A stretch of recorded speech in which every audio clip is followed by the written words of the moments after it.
Shalom T V ഞങ്ങളുടെ ഈ രൂപതയുമായിട്ട് വളരെ തുടക്കകാലം മുതൽ തന്നെ വളരെ ബന്ധപ്പെട്ട് നിൽക്കുന്ന ഒരു മാധ്യമമാണ്. വളരെയധികം കാര്യങ്ങൾ ഞങ്ങൾക്ക് വേണ്ടി ഈ ഷാലോം ടി വിയിലൂടെ ചെയ്യുവാനായിട്ട് സാധിച്ചിട്ടുണ്ട്. അതിനുള്ള നന്ദി ഞാൻ ഈ അവസരത്തിൽ ഇവിടെ പ്രഖ്യാപിക്കുകയും കൂടി ചെയ്യുകയാണ്. അമേരിക്കയിൽ സ്ഥാപിതമായ ഇന്ത്യക്ക് പുറത്തുള്ള ആദ്യത്തെ സീറോ മലബാർ രൂപത ഷിക്കാഗോ കേന്ദ്രമായി പ്രവർത്തിക്കാൻ തുടങ്ങിയിട്ട് 25 വർഷങ്ങൾ പിന്നിട്ടിരിക്കുന്നു. ഈ ജൂബിലിയുടെ സമാപനം ഒരു കൺവെൻഷനോടുകൂടി സമാപിപ്പിക്കുവാനാണ് വിവിധ കമ്മിറ്റികൾ തീരുമാനിച്ചത്. വാസ്തവത്തിൽ ഈ ജൂബിലിയുടെ ഈ സമാപനം ഇവിടെ നടക്കുമ്പോൾ ഇതിന് ഒരു 3 വർഷത്തെ ഒരുക്കങ്ങളും ആ ഓരോ കൊല്ലങ്ങളിലും നടന്നതായ ജൂബിലിയുടെ പ്രാരംഭ കാര്യങ്ങളൊക്കെ ഉണ്ടായിരുന്നു. 2024 രൂപതയുടെ എപ്പാർക്കിയൽ അസംബ്ലി വിളിച്ചുകൂട്ടുകയും ആ അസംബ്ലിയിലുണ്ടായ തീരുമാനത്തിൻ്റെ വെളിച്ചത്തിലാണ് ഇപ്രകാരം ഒരു ജൂബിലി ആഘോഷവും അതിൻ്റെ സമാപനം ഒരു കൺവെൻഷനുമായിട്ട് നടത്തുവാൻ തീരുമാനിച്ചത്. ഈ കൺവെൻഷൻ ഈ രൂപത സ്ഥാപിതമായിട്ട് നടത്തപ്പെടുന്ന 8ാമത്തെ കൺവെൻഷനാണ്.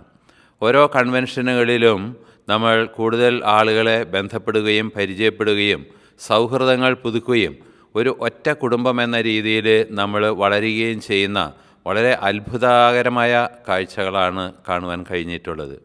സ്വന്തം നാട്ടിൽ നിന്ന് തന്നെ ഒരു ഇടവകയിൽ നിന്നോ അല്ലെങ്കിൽ ഒരു ഗ്രാമത്തിൽ നിന്ന് തന്നെ വന്നവർ ഈ അമേരിക്കയിൽ വന്നിട്ട് വിവിധങ്ങളായ സ്റ്റേറ്റുകളിൽ താമസിക്കേണ്ടി വരുന്നത് അവരെ ഒന്നിപ്പിച്ചു കൂട്ടുവാനായിട്ട് ഈ സംഗമങ്ങൾക്ക് കഴിഞ്ഞിട്ടുണ്ട്.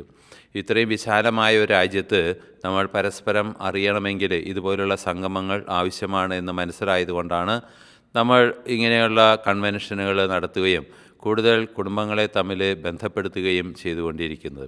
അപ്പോൾ അമേരിക്കയിലെ ഈ 50 സ്റ്റേറ്റുകളിൽ വളരെ പടർന്നു കിടക്കുന്ന നമ്മുടെ സീറോ മലബാർ സഭാംഗങ്ങളെ ഒരു കുടക്കീഴിൽ കൊണ്ടുവരുവാനായിട്ട് ഈ കൺവെൻഷനുകൾക്ക് സാധിച്ചിട്ടുണ്ട് എന്നുള്ളത് എനിക്ക് വളരെ അഭിമാനത്തോടെ ഓർമ്മിക്കാൻ കഴിയുന്ന ഒരു കാര്യമാണ്. പിന്നെ അതിലേറെ ഈ ഒരു രൂപത ഇവിടെ സ്ഥാപിതമാകുവാനായിട്ട് വളരെയധികം പേരുടെ പ്രാർത്ഥനകളും പ്രയത്നങ്ങളും ത്യാഗങ്ങളും ഒക്കെ ഉണ്ടായിട്ടുണ്ട്.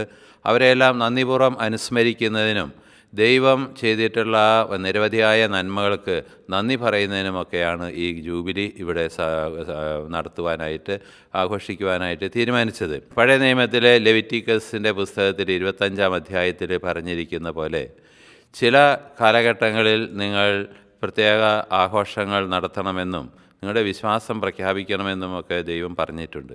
അതിൻ്റെ കൂടി അരൂപി സ്വീകരിച്ചുകൊണ്ടാണ് ഈ ജൂബിലി നമ്മൾ ക്രമീകരിച്ചത്. അതുകൊണ്ട് ഈ ജൂബിലിയുടെ പ്രധാന ആപ്തവാക്യമായിട്ടുള്ളത് we walk by faith not by sight. ഞങ്ങൾ നഗ്നമായ കണ്ണുകളെ കൊണ്ടല്ല, ഞങ്ങൾ വിശ്വാസത്തിൻ്റെ കണ്ണുകളെ കൊണ്ടാണ് ഞങ്ങൾ സഞ്ചരിക്കുന്നത് എന്ന പൗലോസ്ലീഹായുടെ വാക്യം അന്വർത്ഥമാക്കുന്നതായിരുന്നു ഈ രൂപതയുടെ ഇതേവരെയുള്ള വളർച്ച എന്ന് പറയുന്നത്. അപ്പോൾ ദൈവം കൈപിടിച്ച് നടത്തിയ ഈ 25 കൊല്ലങ്ങൾ വളരെ അനുഗ്രഹപ്രദമായിരുന്നു. ഈ രൂപതയുടെ പ്രത്യേകത എന്താണ് എന്ന് നിങ്ങൾ എന്നോട് ചോദിച്ചാൽ എനിക്ക് ഒറ്റ വാക്കിൽ പറയാൻ കഴിയുന്നത് ഇത് അൽമായരുടെ നേതൃത്വത്തിൽ നടത്തപ്പെടുന്ന ഒരു രൂപതയാണ്. പലപ്പോഴും രൂപതകളും പള്ളികളുമൊക്കെ ക്ലർജി സെൻറ്റേഡായിട്ടാണ് നമ്മളൊക്കെ നാട്ടിലൊക്കെ അധികവും അറിയപ്പെടുന്നതും അല്ലെങ്കിൽ അങ്ങനെയാണ് കാര്യങ്ങൾ എല്ലാം പോകുന്നത്. എന്നാൽ ഇവിടുത്തെ കാര്യങ്ങളുടെ ഒരു നല്ല ശതമാനം നിശ്ചയിക്കുന്നതും തീരുമാനിക്കുന്നതുമൊക്കെ അൽമായരുടെ നേതൃത്വത്തിൽ വൈദികരുടെ പരിശീലനത്തിലാണ് അവരെല്ലാം തീരുമാനിക്കുന്നത്. ഉദാഹരണം ഇപ്പോൾ ഈ കൺവെൻഷൻ കാര്യങ്ങൾ തന്നെ ഇതെല്ലാം ഇവിടെയുള്ള അൽമായരാണ് ഇതെല്ലാം അറേഞ്ച് ചെയ്തതും ഇതെല്ലാം ഇതിനു വേണ്ടിയിട്ട് പ്രയത്നിച്ചതും പരിശ്രമിച്ചതൊക്കെ. ഞങ്ങൾ അതിൽ വേണ്ട ചില നിർദ്ദേശങ്ങൾ നൽകുകയോ അതിൻ്റെ ചില തീരുമാനങ്ങൾ വരുമ്പോൾ എന്താണ് ചെയ്യേണ്ടത് എന്ന് ചില ഡിറക്റ്റീവ്സ് കൊടുക്കുക മാത്രമേ ഞങ്ങൾ ചെയ്തിട്ടുള്ളൂ. ബാക്കി ഇതിൻ്റെ സാമ്പത്തിക വശമാകട്ടെ, ഇതിൻ്റെ മറ്റ് ഫിസിക്കൽ വർക്കുകൾ, ഇതിൻ്റെ മറ്റ് ജോലികൾ, ലോജിസ്റ്റിക് കാര്യങ്ങൾ ഇതെല്ലാം ചെയ്തിരിക്കുന്നത് ഇവിടുത്തെ അൽമായ കൂട്ടായ്മയാണ്. അതിൽ പ്രത്യേകിച്ച് ഈ കത്തീഡ്രൽ ഇടവകയിൽ നിന്നുള്ളവരാണ് ഈ വർഷത്തെ ഈ കൺവെൻഷൻ ഏറ്റെടുത്ത് ഈ ജൂബിലി സമാപനം കുറിച്ചിരിക്കുന്നത്. അവരോട് ഞാൻ പ്രത്യേകമായിട്ട് കത്തീഡ്രൽ ഇടവകയോട് പ്രത്യേകമായിട്ട് ഈ അവസരത്തിൽ നന്ദി പറയുകയാണ്.